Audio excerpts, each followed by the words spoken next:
Welcome back to Bills and Business, your go-to podcast for the latest developments in Texas legislation and business.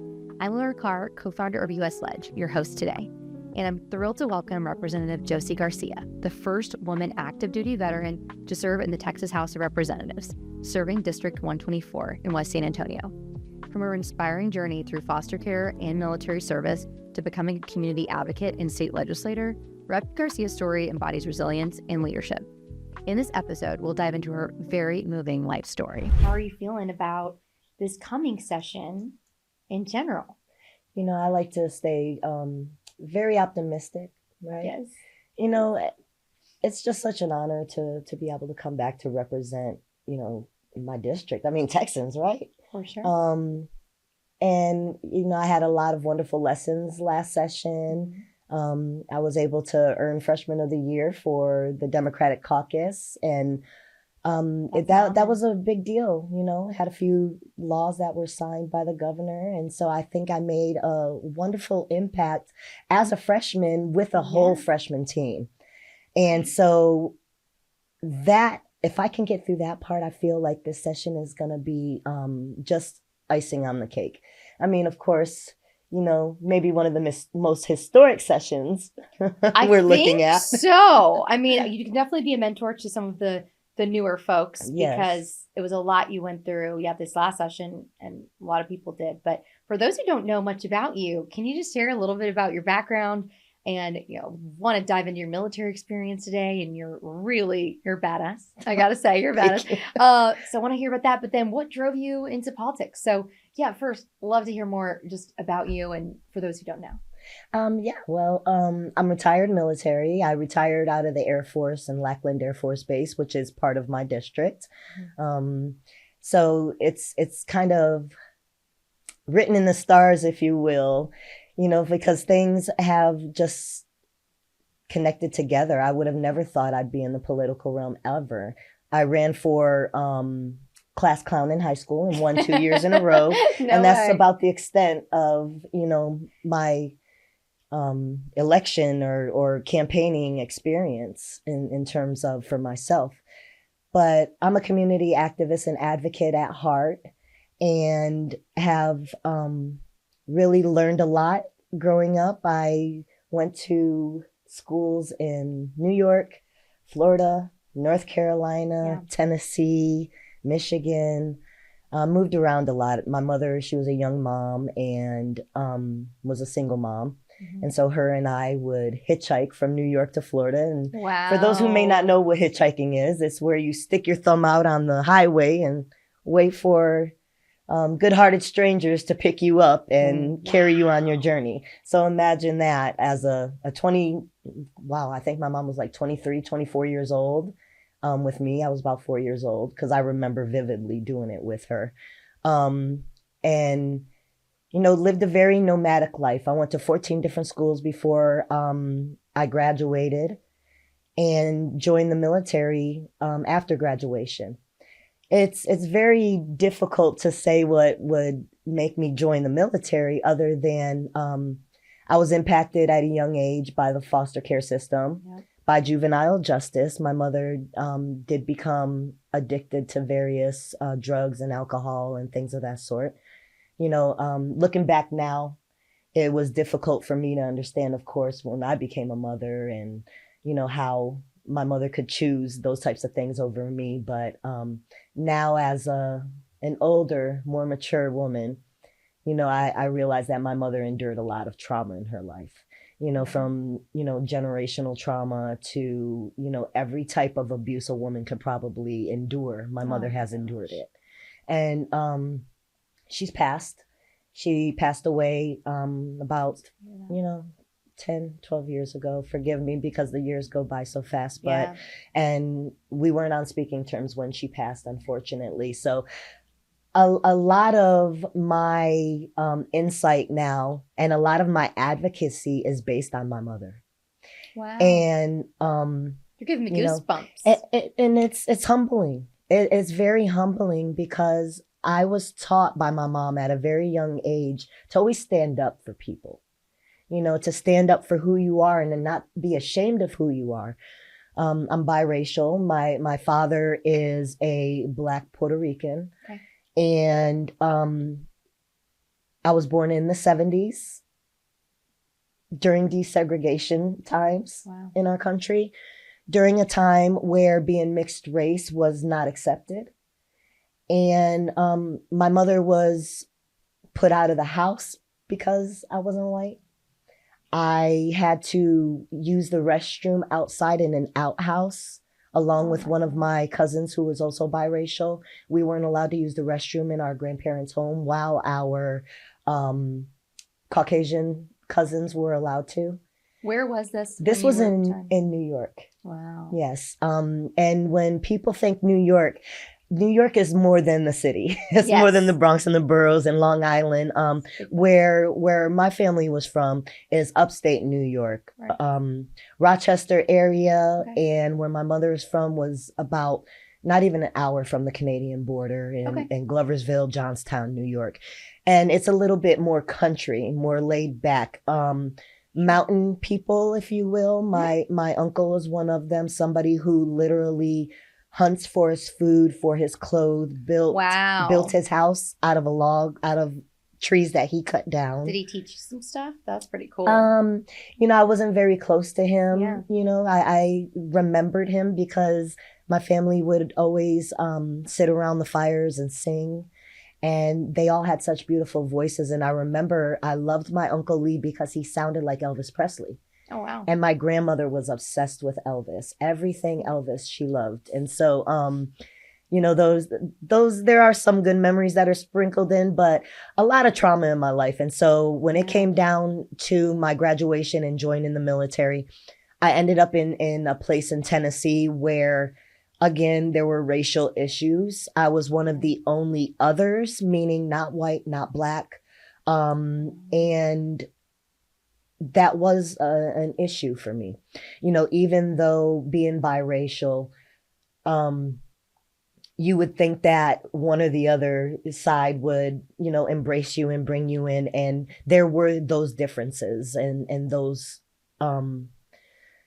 challenges where I had to be the funniest, the fastest, the, one who would try to talk to everybody and, try to earn friends because I would always be the new person coming without friends.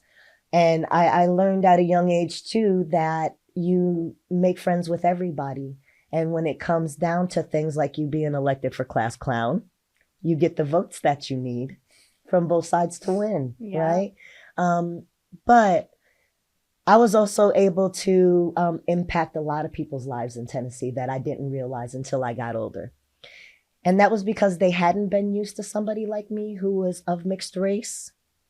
Some of my friends, although they would have a friend that was of the opposite race, and I'll say one of my friends in particular was a white young lady, and we had a Black young lady who was our friend as well. And she would use the N-word, my white friend, as a descriptive with a hard R. Wow. Okay? Just, hey, that over there in front of our Black friend. I never experienced anything like that happening. Sure. It was always racism in my face, but behind me, but I was never dark enough to experience being called that by other people. I was called that by my own family. Wow. So to hear somebody that was not her family saying that in such a hateful way, I didn't understand that. And I remember telling her, no, you don't do that. You can't do that. And our Black friend was confused as to why I would say that. And she was like, no, it's okay. It's okay. And I said, it's not okay. And then the Los Angeles riots happened. The beating of Rodney King and Reginald Denny. Back then, we didn't have internet. We didn't have, we had the news, we had radio stories. And the Enquirer, the National Enquirer would tell you about things like aliens landing. But that was the extent of our media, and especially kids in high school. Yeah. We didn't have access to any of that. But we would learn about the riots that were happening in Los Angeles and how they were race riots. Right. And I remember every report I did in English was based on, racial history and unity and coming together.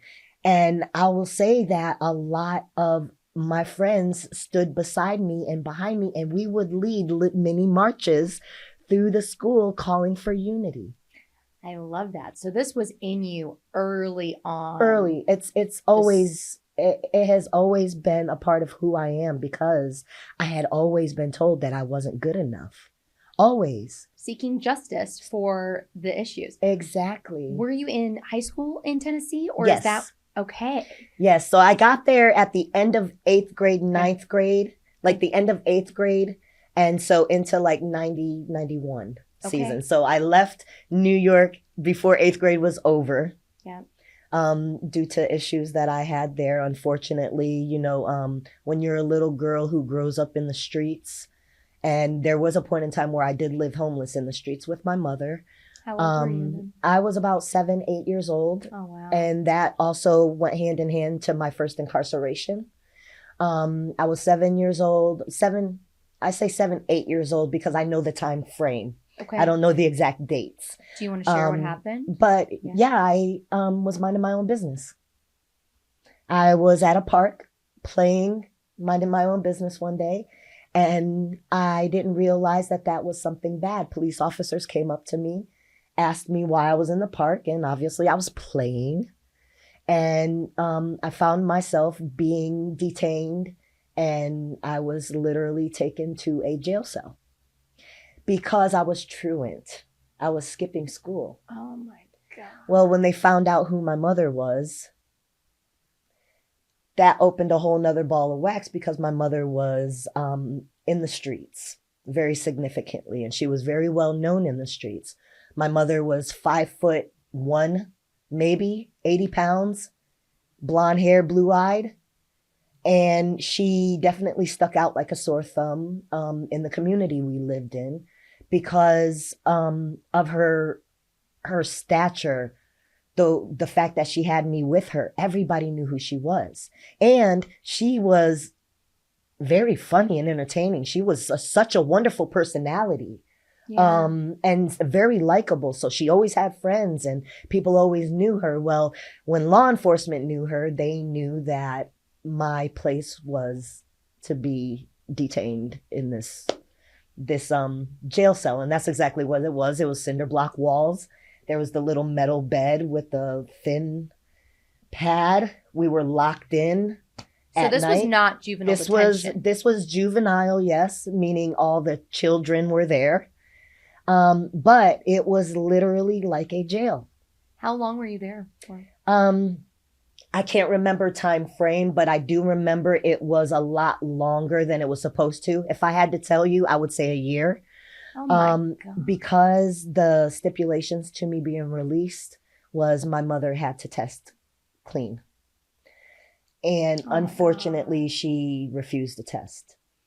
But there was also another element to that story where prior to this happening, I was in the custody of my grandmother. Mm-hmm. My grandmother and my grandfather, who is biologically my mother's stepfather. He wasn't biologically her father. Okay. But he had been married to my grandmother since she was about 8 years old, probably. Okay. Well, there was a point in time where my mom relinquished me to my grandparents. And again, I can remember that. I remember being about 4 or 5 years old at that time. Was that after the incarceration? It was before the initial incarceration that occurred at 8 years old. So I remember my grandparents having me, and I was in their custody when my mom took me from them, and I went and lived with her in the streets. And that's when I got picked up. So what they tried to do is have my grandmother come back and take over custody of me. But unfortunately, my grandmother was a severe victim of domestic violence. And because of that, at a very early age, about 4 or 5 years old, I was utilized as an instrument to tame the beast, if you will. So by government? By law enforcement? My family. Meaning that I was the only one that was capable of keeping my grandfather from beating my grandmother. And the reason why is because he loved me. He loved me in ways that he was not supposed to. And my whole family knew that, and they allowed this behavior to occur because at least he was nice. And so my grandmother tried to save me by not bringing me back home, by leaving me incarcerated. Do you have memories of this time? Absolutely. Very vivid. Very formative absolutely. Memories. As far back as I can remember. And actually. who else did you meet there? Well, I remember this young lady named Roynetta. I got goosebumps, matter of fact. I will never forget Roynetta as long as I lived. Because Roynetta stood up for me there. I was one of the younger girls that was, there was probably 5 girls when I first got there. I was the only one that was single digit age. The rest were older teenagers. And, there was a girl who tried to pick on me and wanted to fight me. And again, I was 8 years old and these were older girls, 12, 14, older, Oh, wow. And I remember one of them was trying to fight me and Roynetta stood up for me. And I'll never forget her for that. There was another girl as well. I could see her face. I could see all their faces. This other girl also stood up for me. But they ended up fighting, fist fight within these confined cells. And so I remember it being a terrifying time for me because I didn't feel like anybody would come in and do anything. And so if at any time you're locked in these rooms, and I wasn't beyond the fighting. I understood the fighting. Fighting wasn't a bad thing for me because I had seen it my whole life. Whether it was my grandmother being beaten, whether it was my mother being beaten by people that she loved or that were supposed to love her. I think about it, the faces of the men that have abused my mother go through my head. And I'm talking, and as I mentioned, how small she was, big men just hitting her like she was a man. And so seeing that, my cousins, I had cousins that were older than me. One was 2 years older than me. The other one was 4 years older than me. They used to make me fight their friends for fun. Oh my gosh. How old were you? Again, same time frame. Same time frame. It became kind of the punchline to have the little baby cousin beat up one of their friends. So the violence and the fighting, that was second nature for me because that's what I grew up in. I wasn't afraid of that. What I was afraid of is nobody rescuing us from ourselves in there. And what makes you think that a kid would have insight like that? Because we always had an open door that we could run out of. I remember being 10 years old, taking my 3-year-old sister and running away from home in the middle of the night because my stepfather was beating my mother so severely that all I could do was take my baby sister, run through this trailer park and hide underneath trailer skirts in the country, in the dark, in the middle of the night. We always had a place to run. Whether it was my grandmother and I running, my mom and I running, there was always a place to go. But when you're locked up inside of a steel door, there's no place to go. Yeah. So that was very, impactful, if you will. Absolutely. How did you get out of that situation and get released? My mother was able to test clean positive. Yep. Test clean finally. The day that I was released with her, we were on our way to New York. What would you say about that time? It sounds like you were locked up in a cell as a child. What types of things have impacted your view on changing the system and what happens in there, knowing what happens in there? What is it that you're working on or your ideas are for reforming that? sharing my testimony. Yeah. I will tell you, you think of, especially being a veteran, you think of the word freedom, right? And when you think of freedom, you think a lot of things. You could think red, white, and blue. You could think bald eagle. You can think Budweiser. You could think, the military. You think so many things when you think freedom. But freedom for me is the ability to share these stories and not be ashamed anymore. Because these are stories that we have been taught from those ages. I never made cries out to my teachers about what was happening to me at home. Mm-hmm.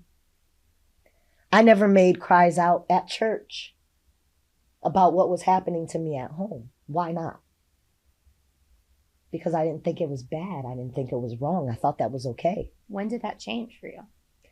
Well, that's a multi-pronged approach, because there have been multiple, that wasn't my first situation of abuse. I had been, I have endured abuses and traumas that most women have experienced. So, experiencing the traumas, and I'm not ashamed to say that I've experienced traumas that a lot of women are terrified of experiencing. And being so ashamed because you look at it in so many different ways, you analyze it. Why was it me?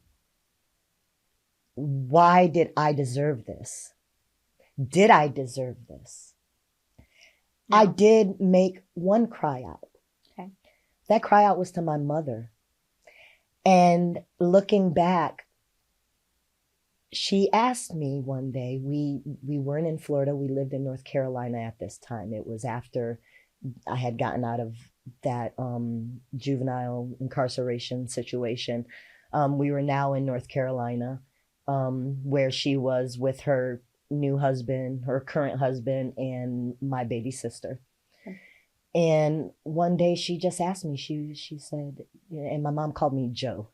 My given name is Jolene.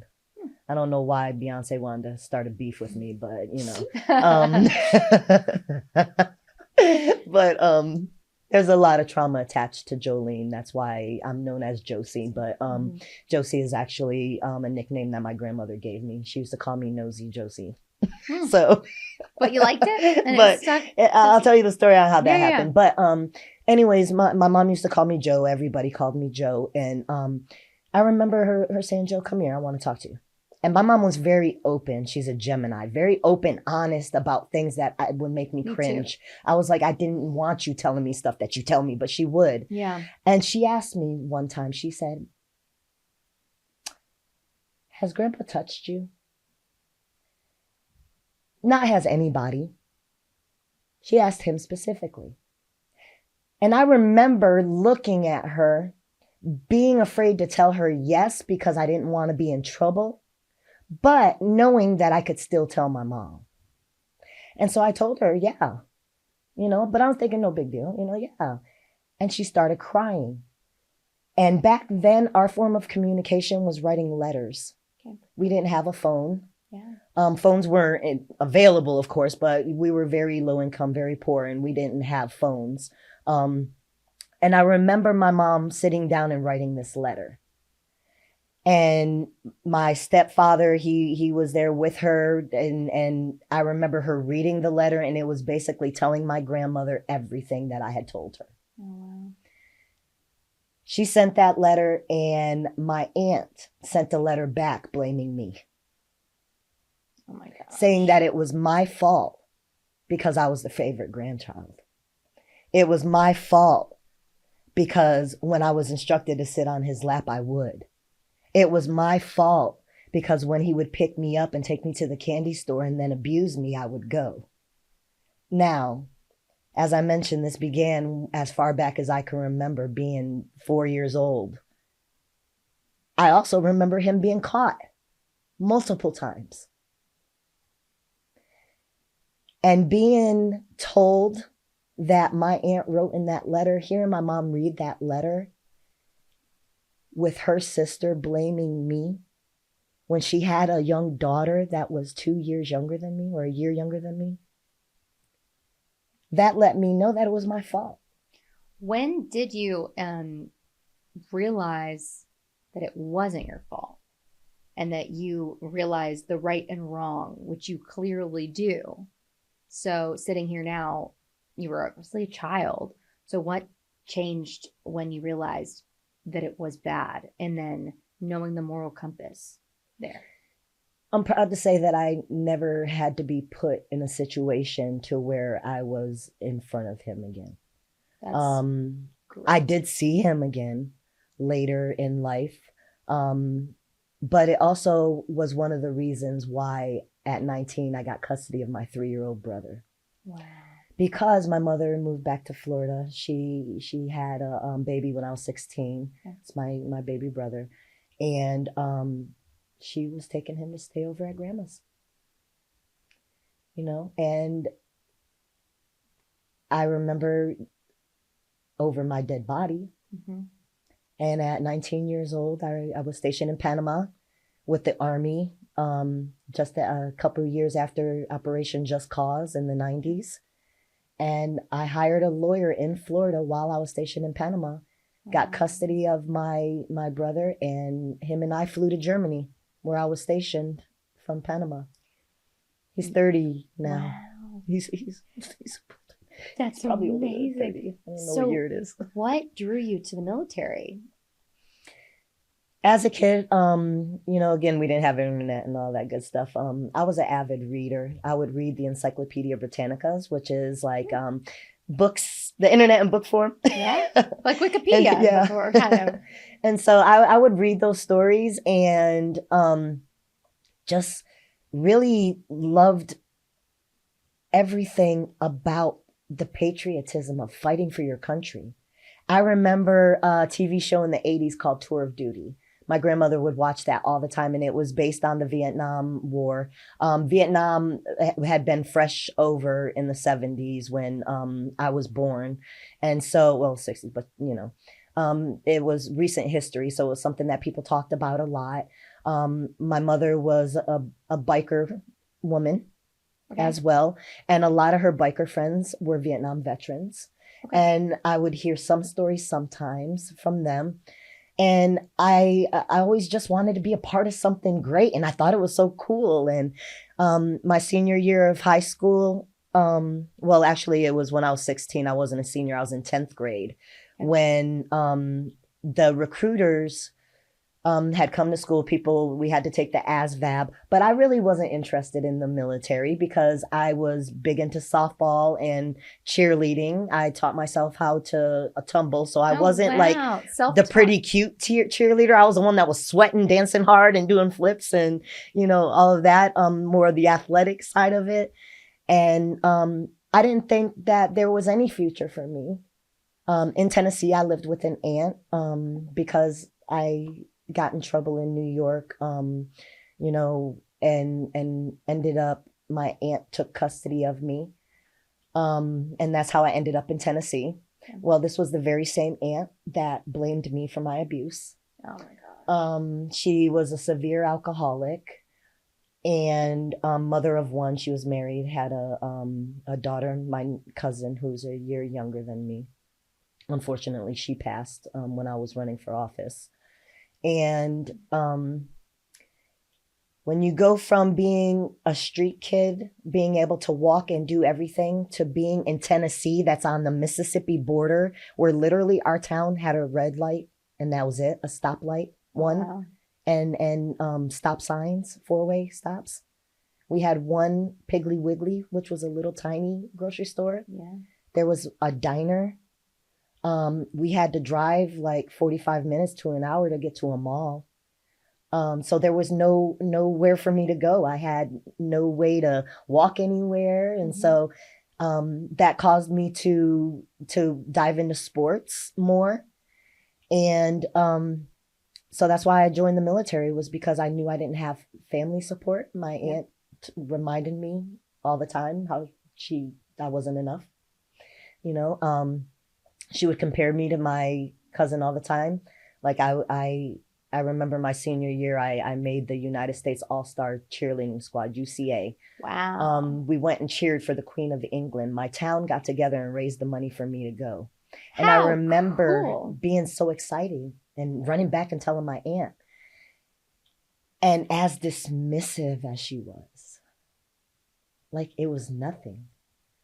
And then she was like, well, how are your grades? Because my daughter made honor roll. Wow. And, so it was always like I would try so hard to do something good. And the people that loved me would slap me back down and tell me how I wasn't worth it. And, one of my friend's brother, he was about 3 years ahead of us. He joined the Marines. And I remember he would come back and visit and he would be dressed in his dress blues. And I was like, this is just amazing. Like, who doesn't want to do this? Well, my friend was a year older than me. And he was like, hey, I'm going to join the Air Force. And I was like, oh, that's weak. You join the Air Force. I'm going to join the Marines. And I went to the Marine recruiter. Again, I was in 10th grade. And I remember going to knock on the door or to pull the door open, and the door was locked. And I knocked on the door at the Marine recruiter. Again, it was like an hour drive in the next town over for us to get there. And they weren't there. So I turned around, went to go walk back to the car. And I hear, hey, where are you going? And I stopped and I turned around and the Air Force guy opened the door and he was like, what are you doing? And I was like, oh, I came to talk to the Marine recruiter. No, you didn't. Come over here. Yeah. And he was like, did you sign with them already? I was like, no, I'm just here to, he was like, no, you don't want them. Come over here. Let me show you what the Air Force can do. And I was like, my friend's joining the Air Force. So let me see what they're talking about. Well, I thought I was going to fly planes and, be G.I. Jane and do all this cool stuff. And I became an Air Force dental technician. I love it so much. Okay, well, that makes sense. The beautiful smile you have. Oh, thank you. So I had my grandfather and I were really close growing up. And he got diagnosed with mesothelioma, asbestos exposure cancer. And he was a really healthy guy. So that was really tragic. So it was his dying wish that I join the military. And so I had no interest in doing it before, but I thought I was very into debate and justice and all that kind of realm of things in high school. And so I said, if I want to go into politics one day and actually make change, this will just make me more badass. Maybe I'll do it. So he actually loved the Coast Guard and he took us to the recruiter the funniest way when I was a baby. I was like 5 years old, but I remember this. This was an early memory. So he called the recruiter and said, I've got 2 new cadets ready to enlist right now. And they were like so excited. And he tells these, very official people at the Coast Guard office. So my brother and I show up and we're like 5 years old. And they're like, oh my gosh. But they showed us around all the cool Coast Guard stuff, all the boats and all the things. And I had more of an interest than my brother did. And so it was always kind of in the back of my mind that might be something I'd be interested in. And then I did it for my grandpa, but also it was I'm glad I did it. We can definitely talk. I'd love to chat with you about your experience going in. And if you feel how women are treated in it, because there's more female-friendly militaries than others. And I did hear Coast Guard and Air Force were more female-friendly. Right. But how do you feel about that? And is that what drew you to it a little as well? That you kind of recruited you, it sounds like. So, yeah, I guess I was kind of recruited. Yeah. I had always thought that I would be a part of something. I just didn't know what. And the fact that my mom and I had traveled so much, it was so easy for me to think, hey, heck yeah, send me wherever and, I can go. And that was another thing that I know a lot of women don't have that, I say luxury kind of tongue in cheek, but a lot of women don't want to leave their families, They don't want to leave their mom. They don't want to leave their grandparents or their siblings. For me, I was the oldest of 8, but I had only met one of my siblings at that time. Right. And so for me to travel was like a dream come true. And so I had my preconceived notions of what the military was.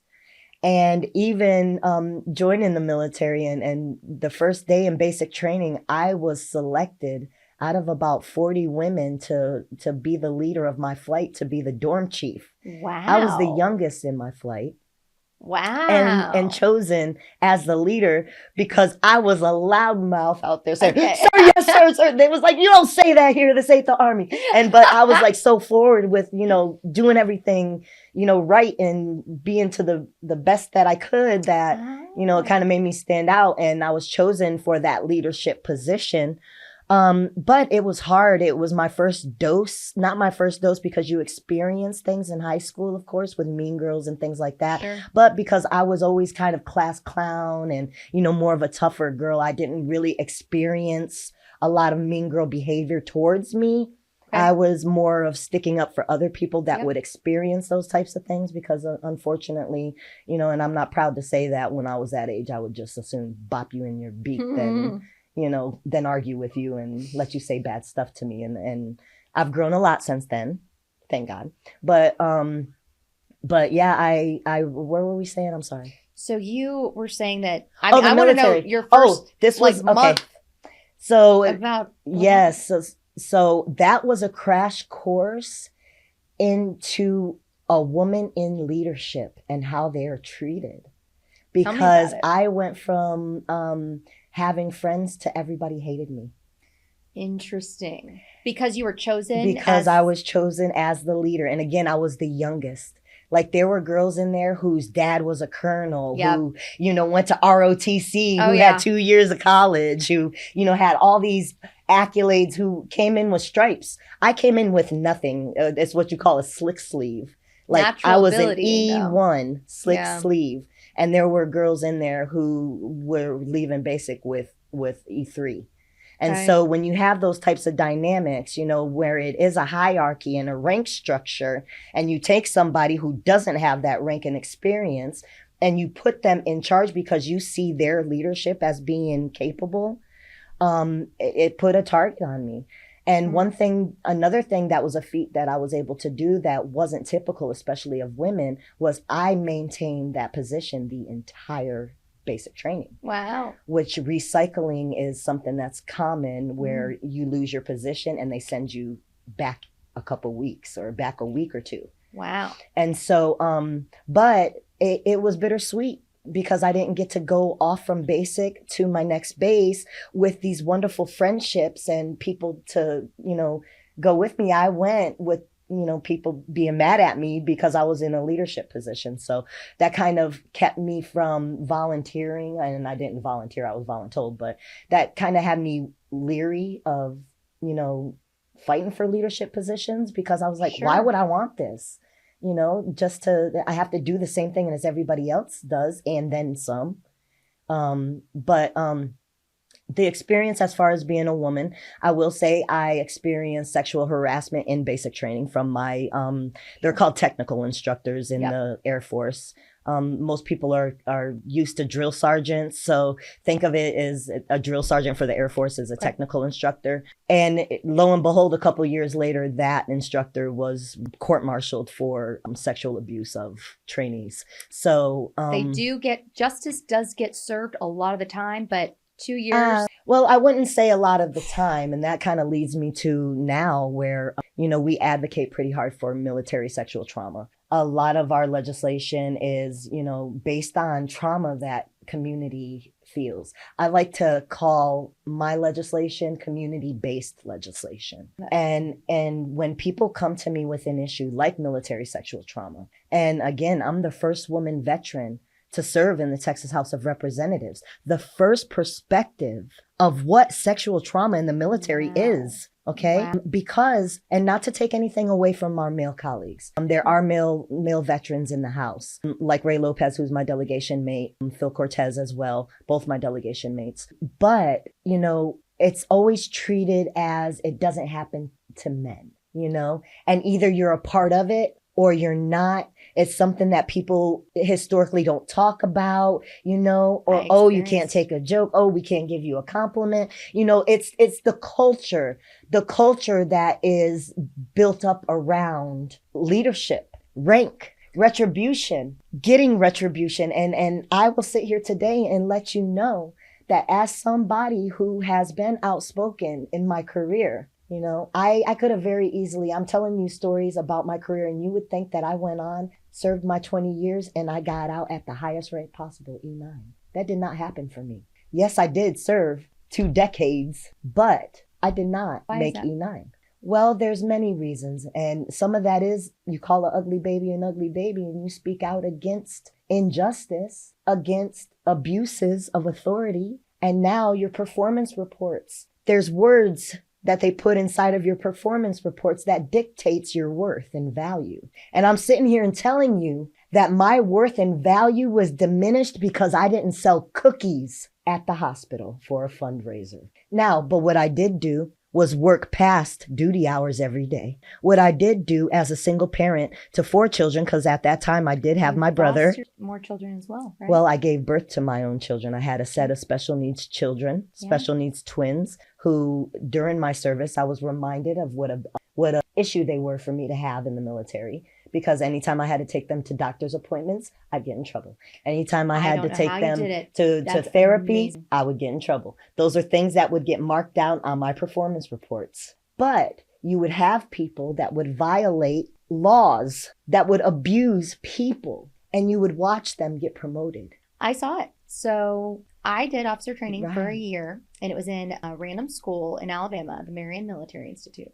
And I went in there very undisciplined. And when somebody who was in the leadership position over me would do something I thought was unjust, I would not want to obey that authority. And I was the most punished and in trouble student at that school. I came from being a very sheltered goody-goody in high school to being the most, like, at the top of the list bad student. And it was because I could not obey someone I saw was doing something completely unjust. And it made me so angry. And I would laugh. And I got in so much trouble for stupid things, just smiling or laughing. But I remember getting caught outside my room because I just became the biggest rebel ever. I snuck out every night. I broke all the rules. I did everything bad. And my roommate was my savior. Her name's Amy. She's an amazing woman. She stayed in the military, did 3 deployments. She's one of my best friends to this day. And this was 12 years ago. So we were roommates, and I got in huge trouble sneaking out of my room, got caught. And the female sergeant on our floor said to me, "Hey, you're in huge trouble. You're about to have to march 50 penalty hours over the next few weekends." So I just have to march in a square with my rifle. But the worst part was the sexual harassment, and it was male. So that's what it was interesting to hear you saying. And I'm curious to hear more of those stories. There were men being abused. So we had student leadership as these, this was a private school. This wasn't actually the military yet. So everybody was training to get their credentials in the military, whether enlisted or going into officer training in some way. And I mean, I was hazed so severely. I have scars from it, from being zip tied and left in dark rooms and screamed at, told I was going to be raped. The running and the exercise was fun. That was like running 10 miles, stuff I'd never really done before. I was a swimmer, but I pushed myself as an athlete, and I loved that. I'm not running unless something's chasing. I felt like it. I felt like it. They do it at 3 o'clock in the morning. They'd say, "Okay, we have to go do 10 miles." I'm like, "Okay, we did it." But we uncovered a sex ring at the school. So one of the most innocent girls, I will keep her privacy here. The most innocent girl, she never even kissed a boy. She was being summoned down to the captain's office every night. We were very worried about her, but we knew that if something was going on, she'd probably tell us. But she didn't until I found out, because I was summoned down after hours to Captain Burkhalter's office. And I will say his name because he is now in jail. So he straight quid pro quo harassed me, said, if you do this, I will promote you, do all this. I had braces at the time. I was barely 18. I just moved to the US from another country, scared out of my mind. But I slapped him and told him. And he said the next day, I see him, I have to salute him because he's our captain outside. And he said to me, "Cadet Carr, if you don't do everything I say, I'm going to get you kicked out of this school." Well, I just moved to the US. My dad didn't want me to leave. My mom didn't either. They wanted me to stay with them. So there were a lot of things pushing me to make sure this was successful and that I did well and that I did my goals and achieved what I wanted to. So I wanted to stick it out. And I just said, try me. But I found out my friend, who her dad was a JAG in the Army. She said, you need to call my dad because he deals with these types of cases all the time. Amazing, amazing man. Colonel Efaw saved the day here. So he said, if this happened to you, you're not the first. So you need to get other testimony. So he's like, write down everything, write down all your text messages. Flip phones were a thing at the time. So I had to type it up. And so my best friend Amy and I went to all of the girls' rooms. There were 50 girls out of the school. And we knocked on everyone's door and we said, hey, do you have anything you'd like to share about Captain Burkhalter? And we got 32 statements, and 30 out of the 32 had slept with him. And this was only in 3 months of being actually in the training. So they had, some were anonymous, some came forward because they found out how many women were coming forward. The commandant of the school blamed every single woman except the two that didn't sleep with him. So he said, okay, Laura, and then this other young woman, he said, I apologize because you didn't, but the rest of you consented. These were girls barely of age. We found out there's no consent when there's a power exchange there. Exactly. It's the culture though. The culture. And I was really turned off by that culture. But the good thing that did happen was Colonel Efaw sent out, a letter to the school, a really big packet with all of the testimonies and the information. We never saw him again, but they let him commission as an officer. Then the boys got some encouragement because all the girls had come out. And it turns out he had been doing the same thing to the men with a senior chief who was older on the campus, who was a professor. He left overnight. You could see it just put me off pretty severely, but it made me very tough. And, so commend you for everything you went through. Kudos to you for speaking out, because you saved those girls. And I'm going to tell you how. And just you caring enough to ask. Oh, and the statements, I get chills. I know.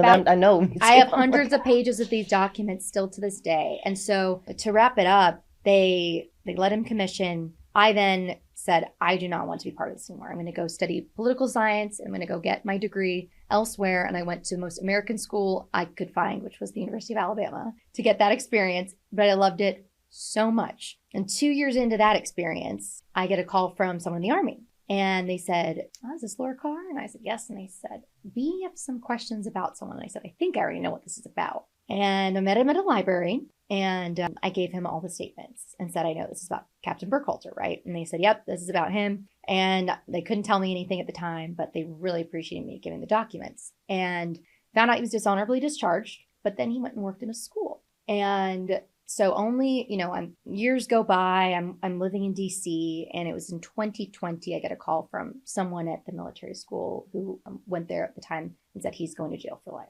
And I just cried. I was so sad that it took like 7 years and that other women had to go through far more trauma than I ever did through this. But it was so relieving to hear that happened, that justice had kind of been served. But it really framed, that really young age, just my view on the world, and there are bad things that are happening. And so, that was a little of my experience. And unfortunately, it turned me off to the military, even though really have great friends and people who work in it. I just knew it was such a fight that caused so much trauma for me that I didn't want to continue it. But I wanted to help others in that. So, it really shaped a lot for me in politics. Yeah, that's where we're at too. Still, the stories that you're telling, they're still happening. My story's still happening. Your story's still happening. And the one thing that we do have now is social media, because people can't hide from it anymore. And I have a wonderful group of women who are my MST committee. Okay. And what they do is they not only collect stories of trauma, but we fight those cases still. Wow. We do, like, I've written letters, and here's one thing I want to do. This is the sad part. Some women are being empowered to speak up. Some men are being empowered to speak up, but are still not receiving any type of justice. We had a case that went to the JAG. It's a woman who was given alcohol by her supervisor. They were both married. He doused her with alcohol, instructed one of the other younger enlisted folks to take this young lady to his room. They were in the dorms or what have you, so she can sleep off her alcohol because she was really, really drunk. Well, he took advantage of her and she ended up pregnant. She went to him, tried to tell him and like, look, this is what's happened to me. You know, you got to step up. And he told her that it never happened. And if she said anything, that he would get her kicked out for adultery, because adultery is illegal in the military. If you commit adultery, you cheat on your spouse in the military, you can get court-martialed. Right. And so as a young enlisted member, I think she was maybe E3, E4 at the time, and this was an NCO. She gave birth to this child, raised the child. The child is proof that this happened, and they didn't take the case because it was too long ago. Even though she has a child from the instance, and I thought a child would be proof. Well, DNA. But they're trying to say that she can't prove that it wasn't consensual. Well, why? Because you were drinking? Why? Because you didn't report. It's not consent if there's alcohol involved at all. But that's the culture. And that's the sad part about it. But we're able to break through a lot of those barriers, whereas people are seeing stuff and saying stuff now. And so although I'm happy to say that I've got all these, women and men who are advocating for MST in Military City, USA, because that's what I represent in San Antonio and Bexar County. We have a system now where people can report. They report to one of these leaders, one of these advocates, and they're walk through the process, walk through how to file an appeal on a case, to how to file with JAG, how to, advocate at the Texas Capitol. And that's what we do. We had the Vanessa Guillen bill that passed last year. That was my very first bill. What was it? It was to honor the life of Vanessa Guillen, who was an Army private who was killed at Fort Hood by her abuser. Fort Hood is, Fort Cavazos now, thank God. The stigma of Fort Hood, it holds negative energy to it. So Fort Cavazos is now like a beacon of hope for people who have been impacted by sexual trauma. And every year we're able to celebrate Vanessa Guillen Day, September 22nd. Wow. And this is destigmatizing the conversation around talking about military sexual trauma, because, I'm not going to say I'm not proud to have served. I am so proud. Yes, I bleed red, white, and blue. I love the fact that, the military saved my life. Because as you heard, I gave you some very grim examples of where I could have been. And the military afforded me the opportunity to save my life and my brother's. Did you find community and family there? I know you said it was hard at first. No. Where did you find it? No, I didn't. I know you're married now, and you have a wonderful family, a big family. 8 children combined. So where did you find that peace and happiness? So one side effect to experiencing a life I've experienced is the inability to maintain relationships. When you move around as much as I do, you don't like to connect to people because they're going to leave you or you're going to leave them. I have severe detachment issues, meaning that I'm not the best at calling and checking on you. I'm not the best at coming to visit, but I would still fight for you, And so when I think of community and who I have from my military experiences, I do have a couple of people who are very close to me, one of them being my best friend. We've been stationed overseas together in Germany.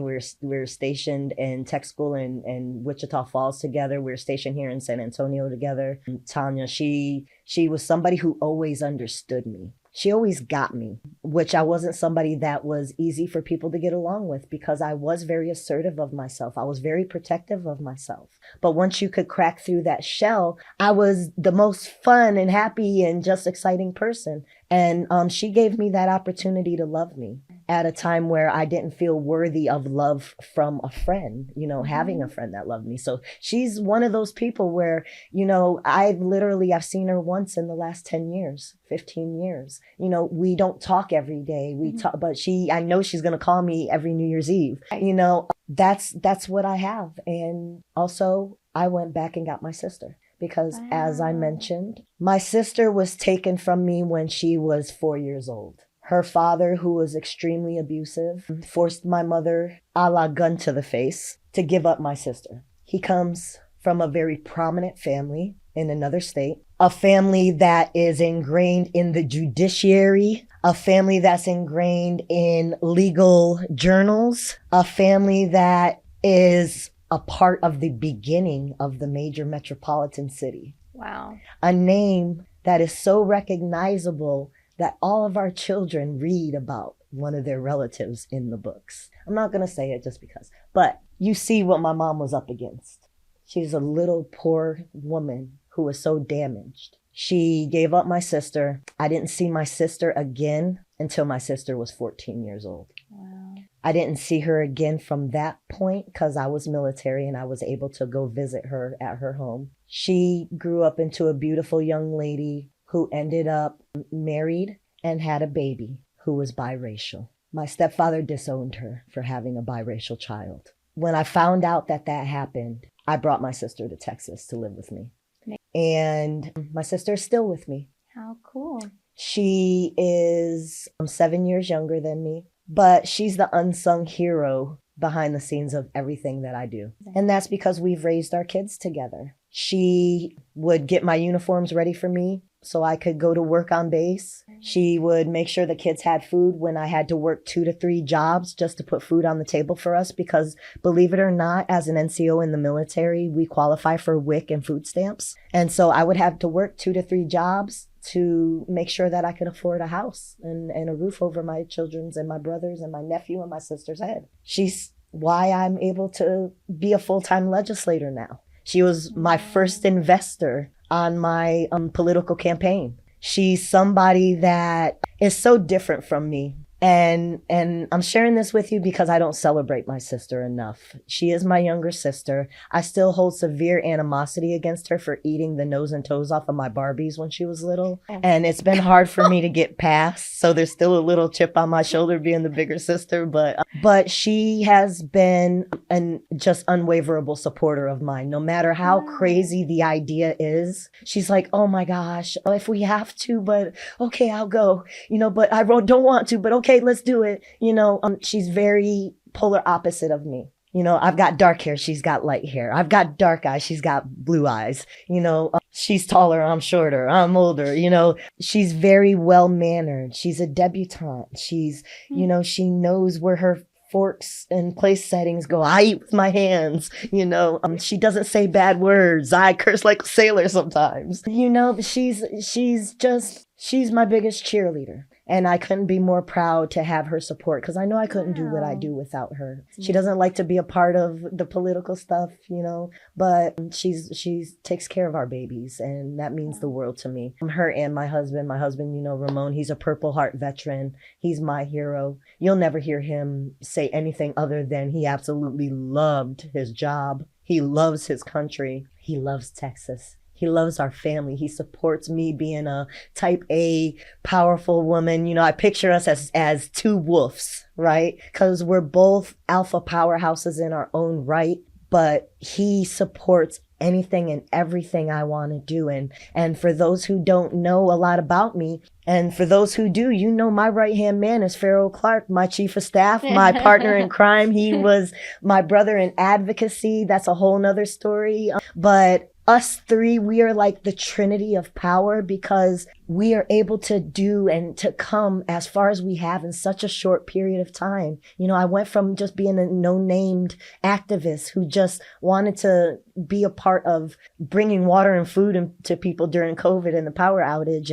And now here we are, able to impact laws, able to, as I like to say, save the world one Texan at a time. And it's just such an honor. It's such an honor. And if I may, I think this is the perfect segue, actually, because you asked me a question earlier. And forgive me because I call it preachy. And it's important that I mention it and say it in the way I do, because I got something so valuable as an incarcerated 8-year-old. And I see that now as a 47-year-old who is at the heights of my life beyond anything that I ever thought would be possible.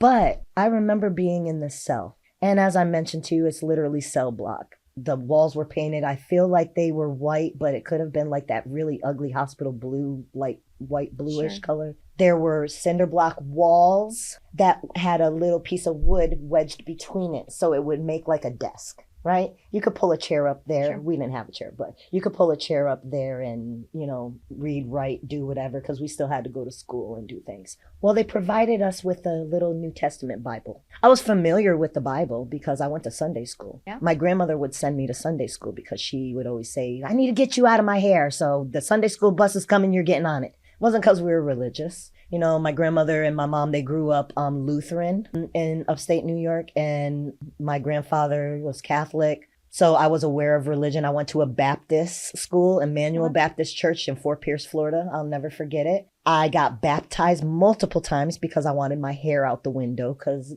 we got to stick our heads out the bus window with wet hair. And I saw the older girls do it, so I thought it was so cool. I remember I would lie in church because they'd ask me what my name was, and I hated my name was Jolene, so I would tell them my name was Candy. I don't know why I chose that name, but I always wanted a cutesy name. Yeah. So I remember sitting in my room, in my cell, and I would climb underneath the desk with my little Bible, and my back would be on one side of the wall, my feet would be on the other side of the wall, and I would sit under there and I read that New Testament Bible from front to back. And I would read all the stories, and they were such beautiful stories, and I was so excited because God loved me so much, and but then it hit me. I was like, wait a minute, and why does this bad stuff happen to me if God loves me? I couldn't understand that.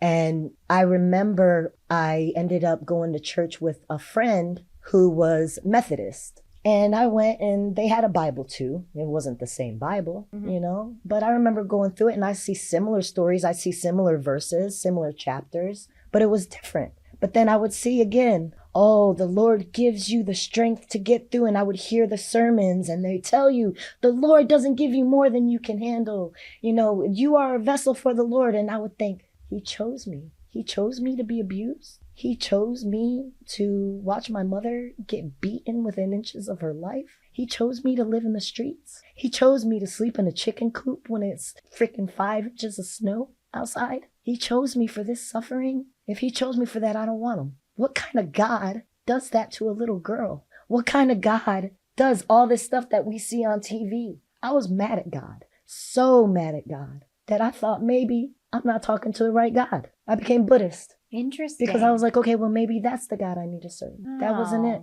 So then I became Christian Catholic. At 19 years old in Panama, I got christened by the Archbishop of Panama. Every day, religiously, I would do my prayers every day. Hail Mary, Our Father. I would do everything every day, religiously, by the book. Bad stuff keep happening to me. So then maybe I'm not supposed to be Catholic. Well, maybe there is no God. But I would never bring myself to say there was no God. Yeah. I gave birth to my twins 3 months premature. They had a 100% mortality rate. They had twin-to-twin transfusion syndrome. There had been 5 cases at Lackland Wilford Hall Hospital, and half of those cases, the twins died. So I was carrying children that at 14 weeks, they told me were going to die. I carried them until 27 weeks. They were born 3 months premature, 2 pounds each. Wow. I didn't think they were going to live. Do you know that I couldn't bring myself to pray for my own children? Because I was so terrified that I was not God's chosen one, and that my prayer held no power. So I would take it upon myself to stalk people who I thought believed. Anytime the chaplain would come and visit and say, can I pray for you? Yes, please. Please, yes, pray for my babies. My Colonel Karen, I will never forget him. And when we're talking about men in the military, this is a phenomenal human being, because at a time where he could have made me come back to work, he changed my duty station to the NICU, meaning he assigned me to serve in the NICU for 3 months so I can stay with my babies every day. Wow. So when I want to just give that shout out to, he's General Karen. He went on to be, I believe, a 4-star. If you're not a 4-star, sir, I'm giving you the 4 stars because you're just that phenomenal. But forgive me for not knowing off the top of my head. But General Karen, he went on to do amazing things. And I will always hold a soft spot in my heart for him, because him and his wife came up on Mother's Day. And I remember they brought me flowers and they asked if they could pray for my baby. And I remember saying, yes, please, please do. And I would seek out people who I thought were believers to pray for my children so they would save them for me, because the Lord didn't love me enough. Fast forward, I navigated my life as somebody who would never come out of my mouth and say that the Lord didn't exist. I would still thank him for my food. I would still say, thank you, Lord. I would still, respect people's religions, so being stationed in Iraq. I'd always want to learn as much as I can about other people's religions, other people's cultures. And then, fast forward and I marry a man whose parents are Pentecostal preachers. Oh, wow. They have their own church. And I'm terrified because I'm like, oh my goodness, here we go again. I'm not going to be good enough, right? Because this is what history is telling me. Because here comes a new religion, Pentecostals. Not only that, but now I'm married to these pastors' son. And I remember crying one night to my husband. I say to him because I was crying. He was like, what's going on? What's the matter? And I just felt this overwhelming sadness just come over me. And he's like, what did I do? Did something happen? I said, no, I envy your parents. He was like, what in the world are you talking about? What do you mean? I said, I envy their faith because they believe in something that I can't believe in. And it hurts. And I envy that so bad. And he's like, oh, don't say that. You look at what you've done in your life, and try to, really encourage me and tell me, no, look at what you've done in your life. You can't live your life according to, what other people tell you and, just try to really make me feel better about it. Well, as, my path progressed, I ended up, being a community activist and advocate during the George Floyd and police accountability era again, wanting to make sure that we were all coming together as community to support, our communities that were wronged and also, getting rid of those who tarnish our uniform, and being somebody who has served, because you served. I'm sorry. Not serve. You have served Not in a capacity. You have served in a capacity to where you understand what I'm saying. Sure. And then COVID hit, and then my path led me to community advocacy. And during that advocacy, we had a lot of things occur. We had the death of George Floyd, the nationwide, worldwide protests. We had COVID-19 outbreak that saw our life as we knew it changed. I thought the apocalypse was coming. I didn't know what was happening, but I knew I wasn't going to sit at home. I had already retired from the military. I put my combat boots on and I was like, I have to be a part of what's happening because I can't in good conscience go to Panama, go to, Africa, go to Iraq and fight for other people and other people's country and well-being and wellness and not do anything here. And so that led me to meeting Pharaoh Clark, who was a community activist that ended up being, just a kindred spirit. We hit the ground running, never looked back. Helping people connect to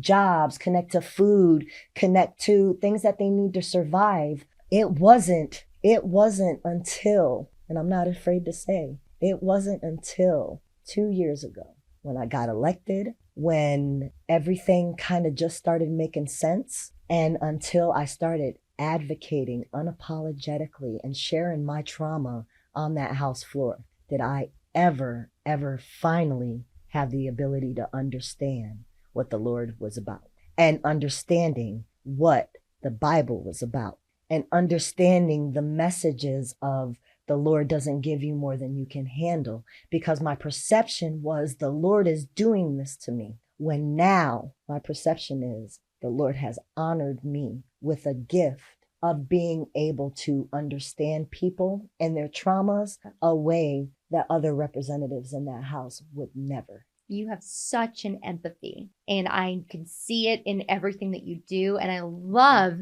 that you feel that that is a gift, because I personally feel everything happens for a reason. Everything bad led me to right now. Yes. And if you said something very powerful earlier about your testimony being the most powerful. It is, being able to have this conversation freely. We'll be able to share this with your constituents and whoever would like to get to know more about you, because you have such a powerful story. And it's getting that message out there is huge, because then more people will speak up. You'll be able to help so many more people from speaking about it. So that's amazing to hear. That was when you were grateful for those experiences. And now, and you know what? And it's so liberating. It really is so liberating once you find your faith and you understand what it means. It doesn't mean that I have to change who I am. It means I have the gift to be exactly who I am unapologetically. And that was something that I struggled with it was something that was a huge, huge struggle for me when I saw my name next to everybody else's name in that house. Because I would look and I would see and I would learn about my colleagues, like Charles Cunningham. Yeah. He was a freshman with me. Yeah. His grandfather, his picture is in that house on the walls of the House of Representatives. Like, there's legacy. There are people who are 8th generation Texan. There are people who are lawyers, who are, doctors, who own just phenomenal ranches. Like, I call him my desk mate. He's not, but Representative Glenn Rogers, he sat behind me on the floor, and I absolutely just adored our conversations of faith and cows. Because I could bring him farrion videos. I'm obsessed with watching hoofs get shaved on social media. But, I would compare myself to the other members of the House and think, God, I'm just an Air Force dental assistant, right? So I'm so curious what drew you to running. Obviously, it all seemed very well, I'll be honest. So when the idea was first brought to me, I laughed, to be quite honest. And I said, absolutely no. There's absolutely zero chance that I would ever do that. It's you. So it's kind of a little bit of a story. So there was when snowpocalypse happened, right? So I was on social media because our team was boots on the ground, trying to get water and food to people. And an elected official reached out to me because she saw me on social media asking for food and water because we were on the ground delivering. She was like, hey, I can provide 200 meals. Can you come pick them up? Can your team pick them up and deliver them? Yes, absolutely. So we went and we did that. We picked them up. We delivered them. And she kept calling, hey, we got water. Can you do? Yes, absolutely. So we would do that. And lo and behold, we learned that, as activists, it's so easy to get into the rah-rah and be mad and yell and holler and scream, but as military, I know that there's a process, right? And so we had figured out that the process was, hey, we have to take protest to policy. We have to go up to the Capitol and testify in support of some of these bills. And we had met Representative Barbara Gervin Hawkins early as protesters and advocates, activists. And she was like, hey, I have this bill that we're working on. We'd love to have you all come up and testify on it. Would you be interested? Absolutely, yes. So Pharaoh and I and some of our youth, we have youth that are impacted by, foster care, horrible home lives and other things of that sort who are part of our team. And I'm proud to say they are now our legislative aides and our office aides. Awesome. So if you've called my office, you've talked to them. But we came up to testify in support of a House bill. And it just so happens that that representative was on the dais. And after I advocated for the bill, I just took a point of privilege and said, I just wanted to say, because this individual was a freshman, as a freshman legislator, she's doing it right. She's providing for her community. She's reaching out to people who are in the community and making sure that her community is taken care of. You can learn a lot from her example. And that was Rep. Liz Campos. And the funny thing about it was we had kept in touch because she didn't know we were coming to testify. It just so happens that she was there. So remember, again, when we're talking about faith and we're talking about things not happening on accident, this was one of those things. She got the opportunity to hear me advocate, which she hadn't, had that opportunity before. Mm-hmm. Well, my state representative, and I still call her my state representative, Ina Minjares,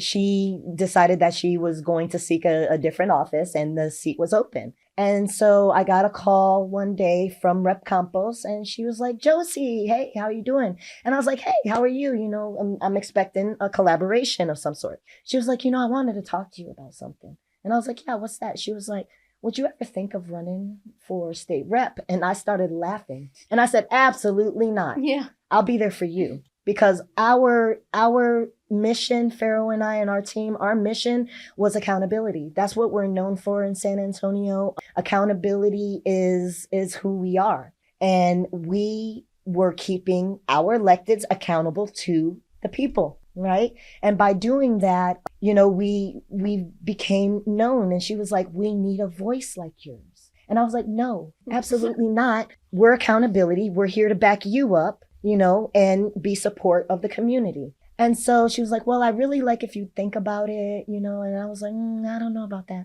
And so I hung up and I called Pharaoh laughing. And I was like, you aren't going to believe what just happened. And I tell him and he was like, Yeah, I think that's a great idea. So that's kind of how it started. There's a couple more pieces that occurred, but finally, after I looked at the bigger picture, we contacted the historian and found out that a woman veteran has never served in the House of Representatives. I represent Military USA. Lackland Air Force Base is where my life began, and it's the place that I chose to raise my family. The majority of my children, with the exception of my oldest son, Adrian, who was born in Germany at Ramstein Landstuhl Hospital. My babies were born at Wilford Hall and BAMC. And it was so just serendipitous, right? It was one of those things to where I looked at the big picture and I was like, Texas is the first place that ever gave me home. When people ask you, when they meet you, what's the first thing they ask you? Where are you from? Where are you from? I could never answer that. Who are your parents? What school did you go to? What side of town you from? You got some creative answers. Well, what did you end up saying? Well, a gypsy was number one. I'm a traveler, it would depend. Sometimes it would be like a little funny, sarcastic. Sometimes I would just say New York because people would always think that I sounded like I was from New York. It was something that made me realize that Texas has given me more than I could ever ask for. It's the place that I chose to retire. My husband chose to retire here. We chose to have our legacy here. And even more so than that, I tell people this, especially when advocating for veterans, Texas is the place that veterans go to die. And when I say that, I want you to think about it. Who joins the military? Unless it's somebody who is a legacy and whose family has told you, hey, you should do this. This is good for you. It's people who are poor, people who don't have families, people who might want to get away from the tiny town that they're stuck in because all they have there is a lumber mill to work in. It's people like my husband who left Lebanon, Pennsylvania as soon as he turned 18 and joined the military. Matter of fact, he was in high school as a member of the National Guard because their claim to fame in that part of the country is the Tyson chicken factory or poultry. There's different poultry factories out there, so people who join the military are people who may not really have a home. We move around a lot. Depending on what branch you're in, you could, move to 10 to 20 places in your lifetime. You never have the opportunity to establish roots. So when you go to establish roots, what do you look for? You look for schools, which could be a whole nother conversation. Sure. You look for job opportunity. You look for proximity to veteran services. Who has that better than Texas? And San Antonio, your district. Right. Wow. So that's my point now, as I tell people. I remind us that Texas is a place where veterans come to die. That's how much the state means to us. Right. Wow. Without being too melancholy. No, I don't think it is. Huge respect for what you've done. Thank you for your service. Thank you. Thank you for what you're doing, because I think something you mentioned that really resonated with me was you said you understood the system and how it worked in the military and that there were processes. There's so much division, and I'm definitely with you on everybody has a different view on everything, but most people agree on most things, which I really love. And I actually love that about Texas coming from DC, seeing how polarized it was up there. I really liked that about Texas being more, we're Texas and we're going to figure out Texas. It's less polarizing issues. It's more, let's kind of figure out how to make this good for each other. But you learned the system and how it works. So did you see an opportunity being a state rep for the most good to be able to come from all of your advocacy? Because I really see that as the more people that can hear your story, hear you, and hear what you care about, the better. Yes. And knowing that how the system works, you have the power to make so much change now. And I couldn't be more just humbled, honestly. If somebody calls and asks me, hey, Josey, will you come speak on this? I do it, if my calendar allows, and it's so important to me because it heals me. It takes a lot out of me. Anybody can go back and watch testimony.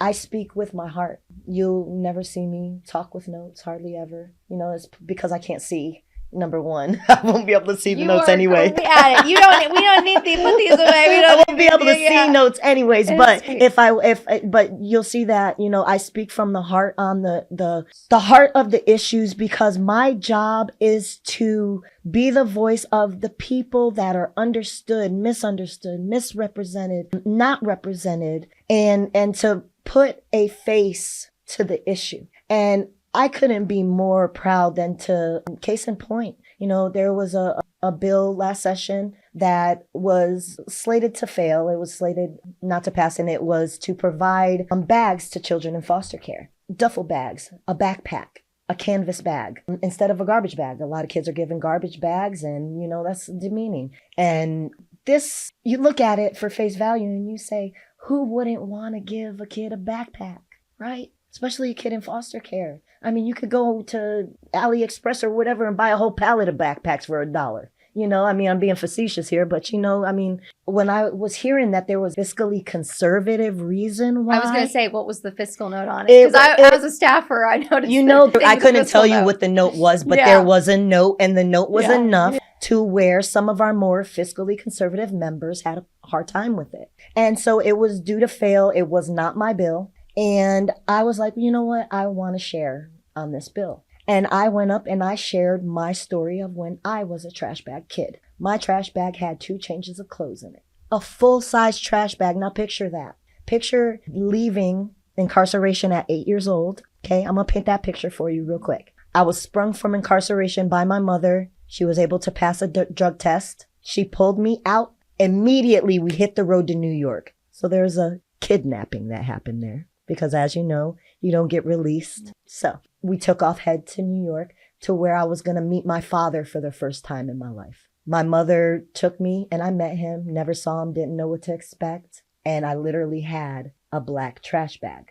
And I remember, my dad looking at my mom and being like, that's what you brought her with? And she was like, well, that's what they gave her. Okay. And he took it, and the next day he went and bought me clothes, and I lived with him for a few years from that point. But, of course, as my story went on, I ended up with an aunt in Tennessee. Mm-hmm. I am proud to say that I was largely estranged from my father for many, many years. He, as well, was a young father. I was his first child. And he also had addiction issues along with my mother. They were high school sweethearts, and, my mother took me away from him. I was a victim of parental kidnapping twice in my life, 3 times in my life. One of those being my father had me for visitation, and he flew me to Puerto Rico and left me and came back to the United States and left me in Puerto Rico. I had to kind of find out how long I was there. I was there for a significant amount of time, like 1.5 years, 2 years. Because remember, my memory picks up when I'm around 4. So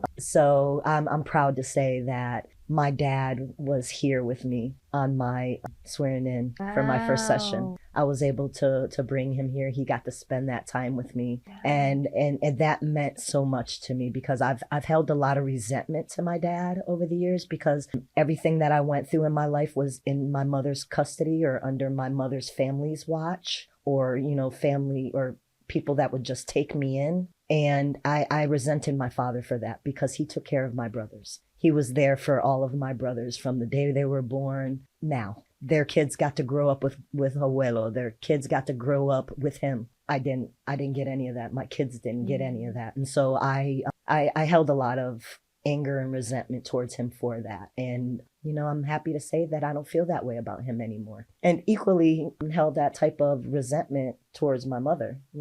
She passed a long time ago. We weren't on speaking terms when she passed because unfortunately she had not been a very good person to me and our family. And I remember my last child. So I gave birth to 5 children. I have typical, Afro-Latino babies with curly hair, darker skin, brown skin babies. And I remembered, I told my husband, I said, you know what? I want a ginger baby with freckles and blue eyes. And he said, if that happens, we got a problem. Because my husband, he's Dominican, Puerto Rican. He was like, whoa, if that happens, we got a big problem. Okay. And sure enough, my last child, my baby Reese, has blonde hair, blue eyes, and he looks just like my mother. Oh. And it's so funny because I had so much resentment towards her. I was so terrified because I was like, am I going to look at my son, see my mother, and resent him because he looks like my mother? And those are real thoughts that go through your head as a parent, right?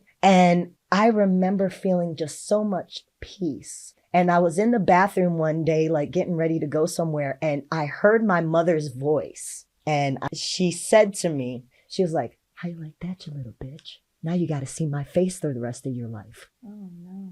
That's what I heard. But it wasn't evil or mean. It was like, aha, right? And I just started laughing because I was like, you're still up there talking that crap, aren't you? You know, but it gave me a sense of peace with my mom, you know, so much so that I can talk about her and smile, so much so that I can look at her and just remember how brilliant she was. Oh my God, she could solve any crossword puzzle in a second. Not only that, but she was a chameleon. It didn't matter who you were or where you were from or how you spoke. She could do it too, or she tried like hell to. Like she would dance. She was just, everybody loved her except for her family. And what I mean by that is we're the ones she hurt. She loved everybody else and everybody loved her because she was the life of the party. She was a phenomenal artist. She drew me. I still have the drawing. It's on my Facebook. I'm old, so I'm not very good with all the social medias, but I'm pretty consistent with Facebook. I'm not on that one, but that's it. I'm pretty consistent there, but well, actually there's a little button that shares it with Insta now, so you'll see some stuff too. But you know, that has been like kind of a roundabout journey of hardship, pain, but just being so just happy. Just so content, just so at peace with the past. That's wonderful. That, you know, I love to share it because I want other people to feel that too. I love that. You know? No, you have so much power in what you speak about. What are the things you are focused on this session and fixing? Well, it's funny. People ask me this and I go through a million things in my head and folks always tell me, you have to have your one thing. You know, there could be several. I don't have my one thing, but what I do know is, as I mentioned, you know, Texas is a place where veterans go to die. I want to see our veterans leave the military here in Texas and go into support, meaning the second they walk outside of those gates, they're walking into the brotherhood that we have created through the Texas Veterans Commission, through the American GI Forum and VOP, through all the grassroots organizers and nonprofits and people who just give a damn, who are out there doing the work. We need to uplift and celebrate those people and bring them all together and get our troops together because we've got a lot of work to do for our veterans. I'm working actually with a group that's working with the University of Alabama. Roll Tide. No way. Because last session, I carried psilocybin legislation. I was going to ask you about it because I am working so hard for psilocybin and cannabis because and this is another thing that I share, I am a victim of legal military pharmaceuticals. Legal military pharmaceuticals. Pharmaceuticals that they give us in our brown grocery bag, usually filled with pharmaceuticals, and I'm talking Xanax, Klonopin, Lamictal, Wellbutrin, different forms of Wellbutrin, different forms of Xanaxes, like all these different things that they're giving our military, like legally, we're allowed to take them, we're allowed to have them, we can have them whenever. But when we leave the military and we go to a civilian and ask for the same thing that we're getting in the military, boom, automatically we're treated like drug addicts trying to get Xanax to sell on the black market and try to do all this stuff when all we want to do is live. We want to live in a world where it's not blackness. And what I mean by that is in the deepest, darkest pits of hell of my PTSD, the only thing I can describe is black. I call it suicide by proxy. That's what I call what I had. It's this over preparation to die. And it happened when I came back from Iraq, where I served as an advisor to the Iraqi military. I was so gung-ho, so ready for everything. I always had my sidearm on me. I traveled with Iraqi military. I always had my sidearm ready with one in the chamber for me. Because as a woman, you can Google. Al Jazeera was real big in my day. You know, you watch it on YouTube, you watch it on Yahoo News. All of that was big international news for us back in the early 2000s. Wow, that's weird to say, right? Back in the early 2000s when social media wasn't what it is, right? But we would see videos. I saw and heard the Daniel Pearl beheading. This is what's happening to people during this time of combat that were out in theater. Theater meaning the deployment area. I over-prepared to die. I wholeheartedly did not expect to come home. I wholeheartedly expected and was ready to give my life for my country. And when I came home, I didn't know how to live because I was terrified that every day was the day that the Grim Reaper was coming to get me. And then came suicide by proxy, because you get so tired and so exhausted and so terrified of waiting for the Grim Reaper. You're afraid of your shadow. People knocking on the door would freak me out. Somebody calling the phone ringing would send me into this fight or flight. So much so that I just wished I would just die. I just did not want to wake up, but I would never do nothing to myself. I could never take myself away from my children. But it was like this feeling of hopelessness, but hope that it would end. That's what our veterans are experiencing. That is what psilocybin and cannabis can help eliminate and alleviate. Yeah. Do you mind sharing some examples? I know some of this legislation's up for debate this session on potentially banning marijuana in Texas and all that. So I would love to hear your stories that you have, whether they be personal or from others, about how it has helped, because I did get some very interesting perspectives. That's what I love about the legislature. You get to hear both sides of everything, which I really love. So I'd love to hear some stories you have. Well, as with anything that you take that isn't, part of your body chemical makeup, how people adapt to it is largely based on how they metabolize. So, how it helps one person isn't going to be how it helps somebody else. It might help someone that it does and it doesn't, But what I want to say is I have worked very hard to de-70s hippie the medicine. Because when you mention psilocybin or mushrooms, when you mention cannabis or weed, people automatically think that you're, a lazy beach bum hippie who has no life and doesn't want to do anything. What they don't think of is their mothers and grandmothers who now aren't able to see because of their glaucoma. What they're not thinking about are their grandmothers and their parents who are now on so many blood pressure medications that now they have to take other medications to combat the symptoms that's happening from being on the blood pressure medication. And a lot of these symptoms can be eased with the holistic use of plant medicine. And so what I have seen, and even what I have experienced personally, is not having to be zombified by pharmaceuticals. And I'm sorry, but you have somebody driving on Xanax legally. You hear what I'm saying? Why doesn't Texas legalize cannabis?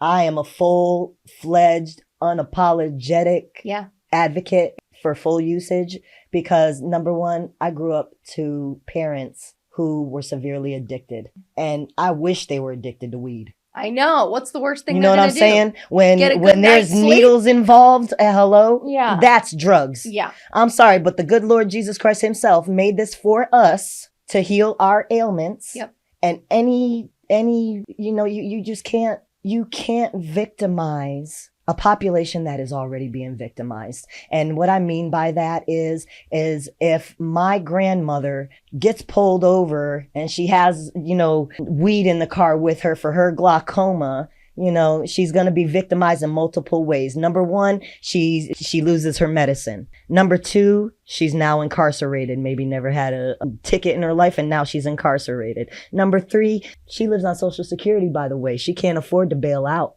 You're ruining lives over a plant that the Lord has provided for us to heal. And so I will stand on the mountaintops and continue to advocate, because this is for our community. This is for our grandparents. This is for our veterans. And if we can't say that we care enough about our own seniors and veterans, then what are we even doing here? Like, what is our fiscal conservative values even worth if we're not using the funds to heal our community?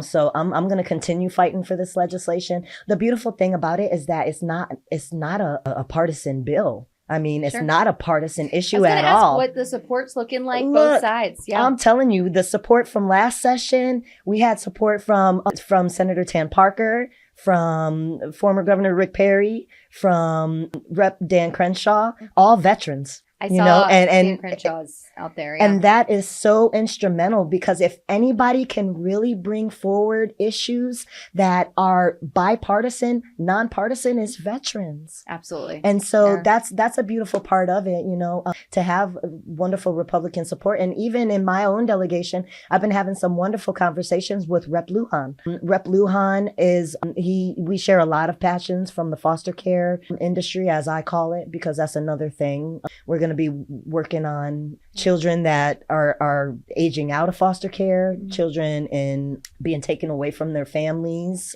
and put into abusive environments in some of these residential places. And in order for us to be able to address those major big issues, we have to have a leadership that is willing to put their money where the mouth is. You know, we had a record rainy day fund, and I tell people, look, our piggy bank is overflowing. Like, this is our piggy bank with our spare change. It's not the actual bank account. You know, and we have all of this money that we can literally start working on new processes. Like, we know it's broken. You know, I'm new to politics, but I hear my colleagues talking about, oh yeah, this was stuff that we were fighting for in my first session 20 years ago. You know, we have made some ground, but with the rapid number of legislators that are overturned every session, and that's another thing too, that is an Achilles heel for us in the state of Texas, this overturning every 2 years, literally us being in session for,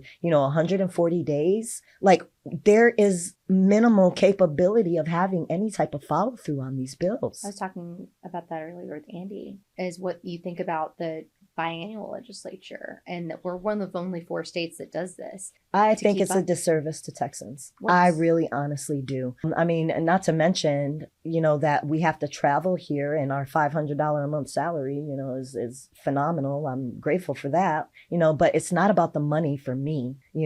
I'm very humbled and grateful to the fact that my husband and I are disabled veterans, and so we have a pension. That's what we live off. We live off of our military disability. And that is what affords a normal, regular, everyday person like myself to actually serve here, because these seats aren't made for us. These seats are not made for regular, everyday Texans. They're made for the elite, because you have to be able to afford to live here, to afford to live in Austin during session, to afford to leave your home, to afford to leave your job, but to sacrifice all of that just to have to start running for a campaign again 7 months later, with the hopes that you'll be back to continue on with some of these bills. Regular everyday citizens don't realize how much work and how many different avenues legislation has to actually go before it's brought into law. How will you be? Last session was your first session. Yes. So at the end of it, I know we chatted about this a little earlier, but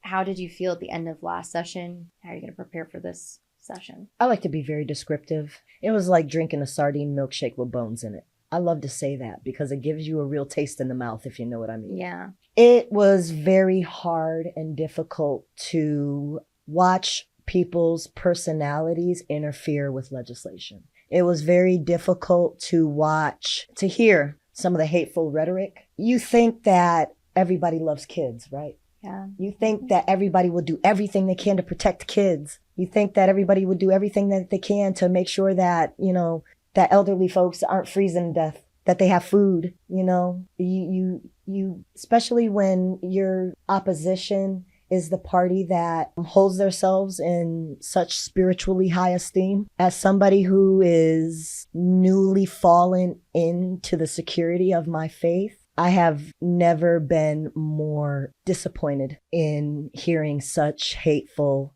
non-Christian, non-loving, non-Jesus words, actions, behaviors, So what I mean by that is I felt like there was weaponization of our Lord and Savior. Mm-hmm. And, even if you're not religious, right? And again, for the sake of semantics, we say Jesus, the Lord, but to me, God is your overall essence of experience, your overall capability to navigate with a moral compass of doing good. That's what Jesus and God and the Lord and all that feels to me. And I saw a lot of hypocrisy in that. And when I see that, and when we fight so hard on the floor for bills that are, impacting children and, are most vulnerable, it hurts your heart so bad. And you can't wrap your brain around why people are saying and doing the things that they're doing when we're supposed to be here to help Texans. And to be quite honest with you, I left the session in severely bad health. And I mean my spiritual health, my mental health, my physical health. I topped the scales at about 210 pounds at 5'4". This was last session? This last session. Okay. Done a lot. 210 pounds is what I weighed. For health-wise, I was in the obese category. I suffer from respiratory disease. I wasn't able to walk from my office to the Capitol, to the floor, without being winded and losing my breath. I survived the entire session damn near on coffee. I didn't sleep. I worried a lot. Yeah. I would advocate on the floor and regret it for days. Why?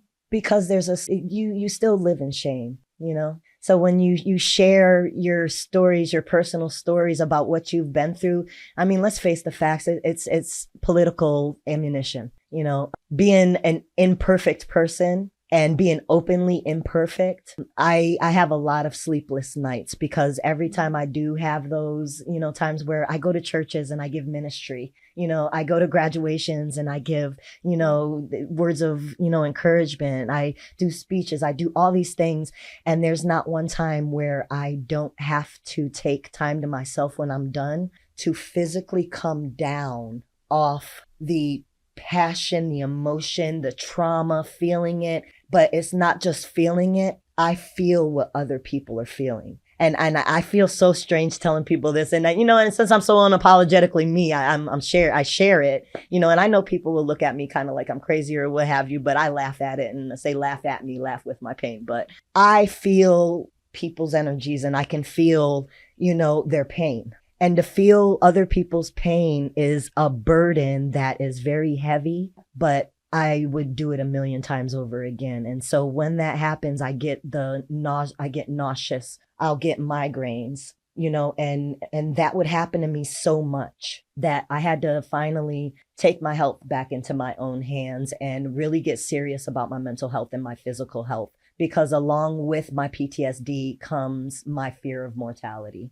and I have 20-year-old twins who are on the autism spectrum, and they will depend on me and my husband for the rest of our lives and for the rest of theirs. And so just looking my mortality in the face, looking at my sons and knowing that they're really running the risk of having a future without their mom. I'm almost 50. And being in such poor physical and mental condition, was really taking a toll on me. So now, literally, I work out every day. I do not take a rest day. Of course, there are forced rest days, but since June of last year. Wow. Where are we at? Are we in January? Okay, so another January. So about a year and a half since we've been out of session. I have gone nonstop in my weight training. I'm a power lifter and amateur bodybuilder. We show some videos here because they're really good. I'm so impressed. And you can clip them and use them if you want to. I love lifting. I'd love to. Well, I have to, and that's the thing. And as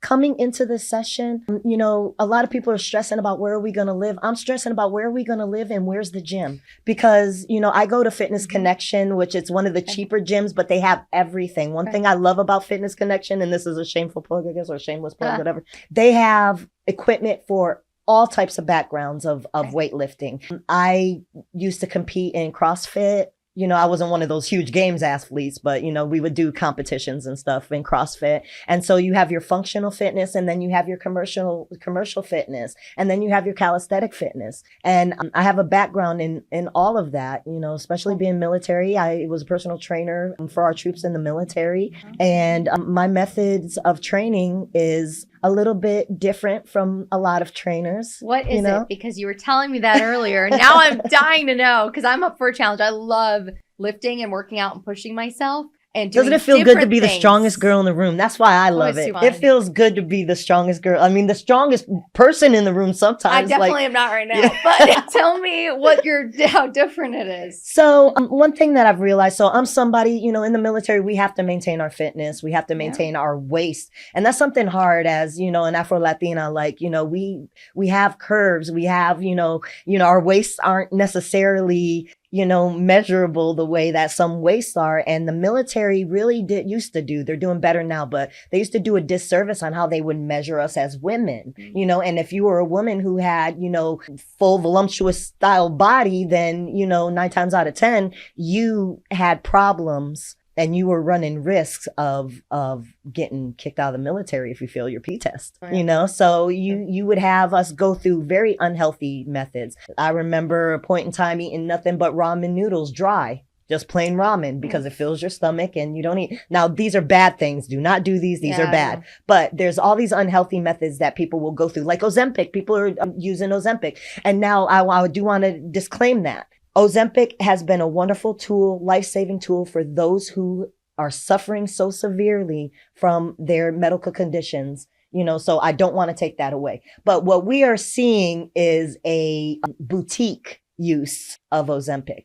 And for me, you know, I understand the long-term effects of proper health. You know, I ate the raw pack of ramen noodles. Well, guess what? You gain the weight right back.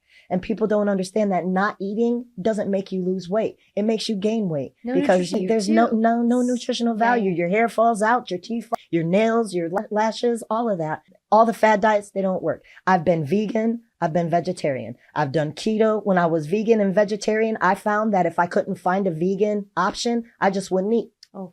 Right? Okay. See? So what is that doing? We need the protein, the women too. That's causing unhealthy habits. Mm-hmm. Now, there are some vegans who are successful. They get their, you know, protein through legumes and other things. But the fact of the matter is these are all methods that people start and stop. You do it a little bit, you get tired, you don't want to do it no more. There's apps. You can get an app. You can look on social media. You can do these little diva dance videos, all of that. What are you going to do this session to prioritize health, as it's such a big part of your routine now? Well, I have to get my at least one a day in the gym. So I'm looking for a gym to join right now. I know we have one in the Capitol, but it doesn't have a shower.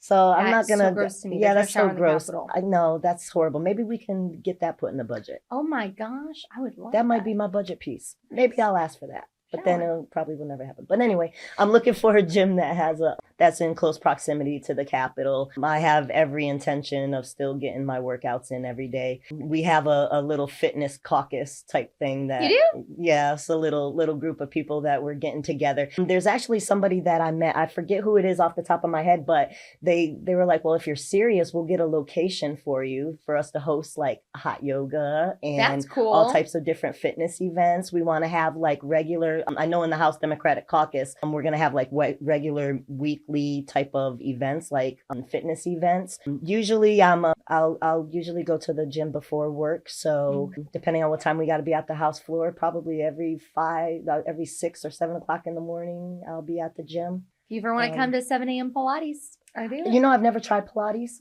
Essentially, not the one. Is it the one with the reformer? So it's weightlifting, but really, really low impact. So you can put the springs or the weight, and you just load them up. And the stronger you get, the more you do. But it's really intense core, which let me know. I want to do. Hey, anytime. Are you? When are you moving up officially? We're still going back and forth because my husband's like, but you guys aren't really in session a lot, right? So you could come home. So I'm doing that a little bit, but we're going to be moving in probably in the next month or so. Okay. But I'll be here regularly. We'll have to definitely do. Text you. That sounds great. But I'm trying to diversify fitness because, you know, the thing that's important, and as we were talking a little bit about personal training earlier, you know, at the end of the day, it has to be your own free will to get up and actually do whatever the prescription is. Yeah. You know, I've had personal trainers a few times in my life. I've trained, you know, whether it be for sports, you know, or, you know, just my amateur bodybuilding. You have to have your why, period. Like you can have all the fancy apps and equipment that you want, but if you don't have your why that's going to keep you dedicated to it, then it's not going to happen. And it's going to be something that you dread. It's going to be something that you don't want to do. So one thing that has helped me because I do all my own programming. If you look at any of my fitness videos, like from my day one till now, I do all of my own programming. And a lot of my programming is based on my playlist. Now, what does that mean? You find songs that motivate you for whatever reason it be, whether it's girl power, kick-ass songs, or if it's like stuff that reminds you from high school, or whatever it is. Find your playlist and we do your workouts according to your playlist. That's awesome. And that's very important because you figure 5 songs is about 25 minutes, right, give or take. Okay, so 10 songs, you've got pretty much an hour of work that you can put in. And so as you're going through those songs, you utilize them for the type of cardio you want to do for the day. Now, if you're like me and you hate cardio and you won't run unless something's chasing you, then I do the elliptical and stairs. The reason why, and again, everything is at your own pace. It's not like, oh, get on the elliptical and put it to 10 and take off. No, it's all at your own pace because I need you to keep showing up. I need you to want to be there. And with that comes, I want you to dress in the way that it makes you feel good about yourself. You come and you wear something that you never thought that you would ever wear and you own it. I remember when I went to when I left session and my husband and I decided that we were going to take our fitness serious again. I remember putting on leggings and just feeling so just, I would always use the excuse, oh, I just had a baby. Well, my son's 8. So it's not going to work, But I remember putting on a tank top and feeling so awkward because it wouldn't cover the proper way. Mm-hmm. I remember trying to get a t-shirt that was tight enough to fit on me, but not too loose to be too big, and I couldn't move right. And I remember putting more time into trying to figure out what I was going to wear and being so hard on myself because I was so unhappy with my body and, nothing fit me right. And, so one day I just put on a sports bra and put on leggings and I walked out the house, showed my stomach, had my little kangaroo fat belly pouch out, and I just went and I just did work. And you know what happened? Over time, people would look at me and I would feel horrible. Like, oh my God, they're making fun of me. Oh my God, they're looking at me because I'm so fat. Oh my God, they're wondering why I'm here. All those things that gets in our mind. But what really happened was I was sitting there one day and I remember not wanting to go. And because we do 2-a-days, we go in the morning and at night. To de-stress. And it's very important. And I remember telling my husband, I don't want to go. This is stupid. This is dumb. I just don't want to do this no more because I wasn't seeing the results that I wanted to see. And he was like, okay. He was like, well, you can do that. He said, but then you're just going to have to start your day one all over again. And I was like, fine, I'll go. And I went this day and I saw a mother and a daughter watching me. And they were thin mother and daughter. And I'm like, God, they're probably looking, mom's probably like, oh, look at her, make sure you don't get like that, and they came up to me and I took my headphones off and I looked and they was like, my daughter comes here because she likes to watch you work out. Oh, wow. And I was like, what? And this is like a high school girl. She was so excited. She was like, we just love watching you. Like, it's just so awesome. And the whole time I was telling myself that they were talking bad about me or that they were making fun of me. But what I realized that me being authentically myself empowered so many other women. And let me tell you, there's probably like 10 or 15 of us now that all of us may not know our names personally, but we know if one of us isn't there, like, hey, we haven't seen you. Where have you been? We have our crews. Great. When we go in the morning, we expect to see certain people. And, sometimes that's what you need. You need that consistency, people that are going to look for you. People that are away from the Capitol, that are away from your work, that you can go in and listen to your favorite song and sing. And, I play air piano a lot. That's great. But, that's my key to fitness is being authentically yourself and being happy while doing it, Sounds like that's your motto in general. Yes, I'm trying. No, you're so motivational. And I would love if you ever want to come to Pilates or train me. I'm going to go to Pilates and I will train you. I'd love to. I want to see the workout because I bet you work just as hard in that as you do in everything else in your life. So thank you so much for coming on the show and for sharing all of your very deep stories today. And I really appreciate it. Thank you, Laura. I appreciate you so much. Anytime. Thanks.